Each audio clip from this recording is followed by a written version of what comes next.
Okay, nakita nyo yan, online yan. Wala pa kasing, yung coroner's office, wala pa kasing, tawag dito, ito, nung June pa to, nung nasa dahig ako. Ayan na ngayon, basahin na natin yan. Pakita nyo, ayan. Coroner's office yan, lacounty.gov.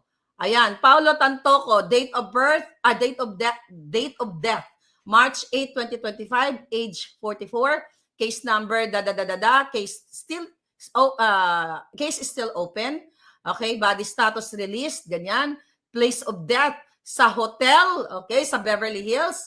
Manner, accident, investigator, ayan na si Arojo Laura. Hindi siguro nila kaya i-twist o bayaran, okay, mga investigador. Deputy Medical Examiner, ayan. Case, Pulburon effects.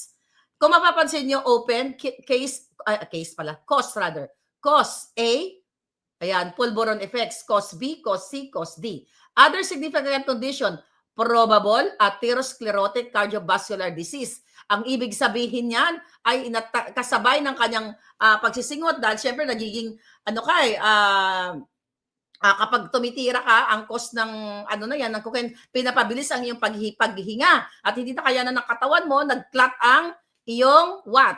Yung mga cholesterol mo sumabog na sa katawan.